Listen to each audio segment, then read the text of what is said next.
Everyone, this is not a drill. Man your gaming stations. 343 has just released the brand new Inside Infinite blog post that has revealed that Halo Infinite flights are starting next weekend. I am not joking. 343 has just released the brand new blog, which basically gives us an inside look at Infinite, and as I said, flights are actually happening next week. It is seemingly confirmed that we're getting our hands on with this mysterious game that I was convinced didn't actually exist. It's finally here, everyone. It is literally our time to shine, and I'm just shocked. I have no words, really. I've been waiting for this announcement for basically as long as I can remember at this stage, so the fact that we finally get to play this game, or some of us anyway, get to get our hands on this game after all this time is mind-boggling. If you have no idea what a Halo flight is or what a technical preview is, well, in this video I wanted to kind of break that down a little bit and give you all the important details of what you need to know. So if you do enjoy this video, make sure you drop a like on it and drop a comment as well. Let me know if you're excited for this Halo Infinite technical preview, and let me know if you're signed up for it as well. That is very, very important. If you're not currently signed up to be a Halo Insider, you have absolutely no chance of being invited to this technical preview. So even if you need to pause the video, go to the link in the description, sign up to become a Halo Insider, then come back and learn all the details about this flight. If you have no idea what a flight is, it's basically a way for them to test the game early before release, so all the bugs and little issues are ironed out before it is released to us, the public. After MCC's kind of rough launch, they do not want a repeat of that whatsoever, so every Halo game that came to PC was given a flight before it was released so that us, the community, could kind of give feedback and help them, you know, iron out all the little issues beforehand. So the same is happening with Halo Infinite. So the first flight is happening next weekend, which is incredibly exciting. So in this Inside Infinite blog post, they kind of go through the flight, what they hope to achieve from it, what the point of them doing it is. So I'm going to kind of go over the focus areas of what they hope to really kind of get really major feedback on. So game and services performance focus areas. Stability. How stable is the game across various hardware specs and platforms? Is the game freezing or crashing at a certain time or on specific hardware? Getting a large-scale sampling of real-world hardware profiles is something we can only really accomplish via a large flight of this nature, and as we launch on PC for the first time, this is a critical focus for the team. Online services. Can all our interconnected online services function well at an immense scale? This is our largest bucket since it includes so many intertwined services that need to function in perfect harmony. Matchmaking, server scaling, playlist serving the proper content, challenges, stats, the post-game carnage report, battle pass progression, and store functionality. Armor customization, partying up with friends, etc. Halo Insider / Waypoint vNext. Can our Halo Insider communication system and flighting tools function at scale? How do the Waypoint vNext app, which is on iOS and Android, and web experience feel and function as extensions of the game? So these are all the focus areas of this technical preview. I'm gonna scream. So this is basically the focus areas of this flight, or technical preview is what they're actually calling it, but flight, technical preview, it's basically the same thing. So if you do hopefully get invited to this flight, this is what you should be looking out for while actually playing the game. Then they give us a really awesome screenshot of a Spartan holding the Heat Wave, which looks absolutely beautiful. I gotta say, this game looks absolutely gorgeous. I love everything about how this game is looking visually. I'm so excited to jump in and see it for myself. So then they talk about player feedback and what they want from us while we're actually playing in this technical preview. What should we be looking out for to, you know, give feedback on? So of course, core gameplay. We want to know how you feel about the core combat experience. How do you feel about player movement, weapon balance, equipment, etc.? How fun is it to engage in a battle in Halo Infinite? This one should go without mention because obviously the core gameplay is the most important part about any game. So whenever you're playing, just keep note of literally everything that's going on. Does shooting a BR feel nice? Does jumping and sprinting feel fun? Obviously, some people don't like sprint, but you get what I mean. So just basically keep track of everything that you're doing in the game, and if it feels fun, let them know. If it doesn't feel fun, then definitely get feedback. Maps and modes. How did you feel about the design and flow of the maps? Are the maps and mode both fun and fair? So say you're playing CTF on a certain map and you feel like it's really unfair for one particular reason, make sure you give feedback on that. Academy weapon drills. Did weapon drills give you a good understanding of how a weapon functions? How fun were the various weapon drills? So of course, this is very self-explanatory. When you're playing the weapon drill, do you feel like it's actually worth your time? Are you learning how to use these weapons from the weapon drills? Feedback is required. Then the menu and battle pass UI. How intuitive was the menu navigation? Were you able to understand your progression through the battle pass? Were you able to find and equip customization items easily? So of course, does the game actually make sense to navigate through? This is, again, one of the bigger things, because if you're going to be navigating this game for the next however many years, you want it to be a very natural and, you know, a nice flow. So very, very important here. So then they talk about transparency. They want to be as open with us, the players, as they possibly can, which is awesome. I think this is one thing about 343 that has got so much better over the last couple of years. They really seem to be committed to just involving us, the fans and players, in development, which is really, really cool. It's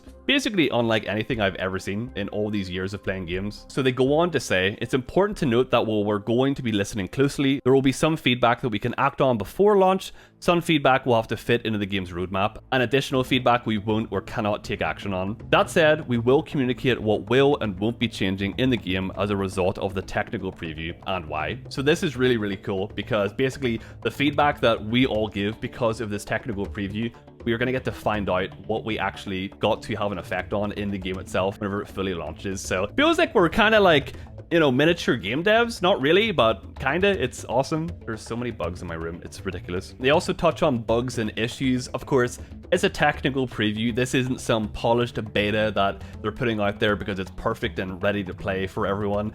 It's a technical preview. There's going to be bugs. There's going to be issues. It's not a flawless experience. So if you do play and you crash or something happened in the game that is not normal, don't freak out. Don't think this game is doomed. It's not absolutely perfect. It's kind of a little bit put together just for us to have a go.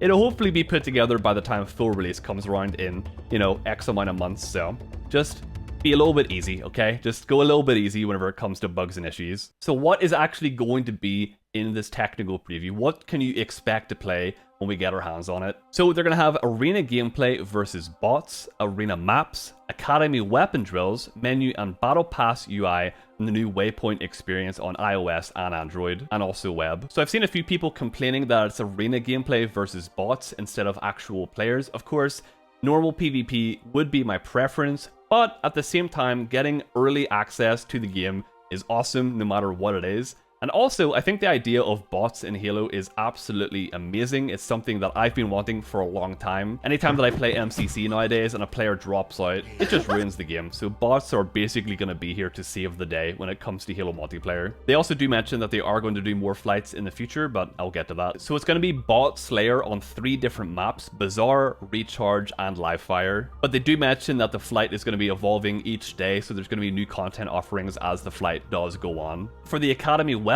drills, the weapons that we can expect to play with are as follow: the MA40AR, the BR75, MK50 Sidekick, the CQS48 Bulldog, the Needler, VK78 Commando, S7 Sniper, Plasma Pistol, Pulse Carbine, Ravager, Heatwave, and the Skewer. Now, there are a few weapons that are missing from this list that we have seen in like the campaign demo, for example, so I guess these weapons are maybe, you know, back in design. They're maybe not ready to be tested by us, but hopefully in future flights, we're going to be able to test every single weapon. I'm looking at you, Hydra. I want to see what you play like in this game. The Battle Pass, challenges, menus, and customization is also a big point in this flight, so of course make sure you keep your eyes peeled on everything visually that's going on. Don't just look at the menu and, you know, kind of forget about it. Take note in your brain mentally. Does this make sense? Is it nice and natural to flow through? If it's not, write down what you think could be improved about it and put that in your feedback. Whenever you actually boot up the flight for the first time, we're actually going to have a base amount of credits to begin with. I'm guessing we'll be able to buy the battle pass with these credits, so once you do that, you'll be able to unlock more items by going through the battle pass.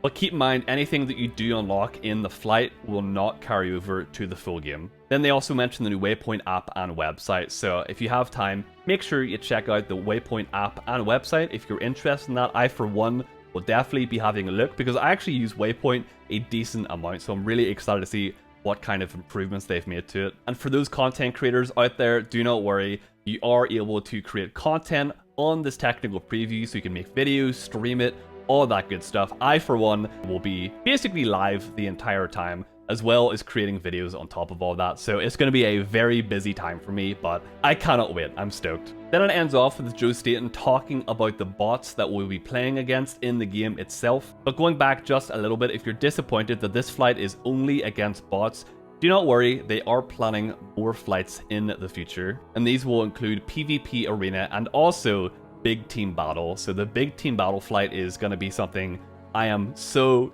excited for. So hopefully that comes in the very near future. But it's really starting. This is actually becoming a very real thing. Halo Infinite is basically here, everyone, and I cannot believe it. If you're anything like me, you've been basically thinking about this game every single day for the past 3 years. So the fact that we're now going to be playing it, my mind is blown. So the blog ends with Joe Staten talking about the bots just a little bit.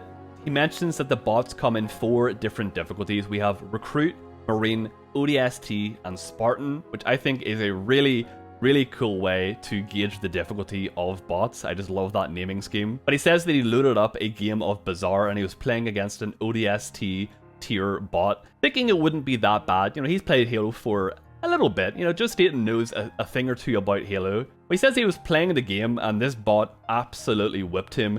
ODST bots are not to be messed with. So if that's an ODST bot, I can't even imagine what a Spartan tier bot is going to be like. The health of the bots are always the same, but they basically just become smarter as the difficulty goes up. So a Spartan bot is going to pick up equipment and use energy swords and the grapple shot against you, which is going to be terrifying. Whereas a recruit bot will probably walk about the map how my editor Elsie does. But that's basically it, everyone. That is going to do it for today's Inside Infinite update. Very exciting stuff. We're finally going to get our first proper look at this game for ourselves. Just a reminder, even if you are signed up as a Halo Insider, that does not guarantee that you will be invited. Unfortunately, it is going to be a limited amount of people. So I heard that if you're subscribed to my YouTube channel, that your chances of being invited go up by 200%, but that's just what I heard. But realistically, my fingers are crossed for all of you to get invited. If not, hopefully I do get in myself and I am able to create lots of awesome content for all of you. But let me know how you're feeling down in the comments section. I am stoked. I cannot wait. I cannot wait, dude. I'm so excited. So bring me to next weekend. Get me there. Hopefully it doesn't get cancelled or put back at all. I would be so disappointed. But yeah, thanks for watching. I love you all. The Halo Infinite hype train has finally arrived at the station and I think we're all ready to board. So I'll see you there. Bye!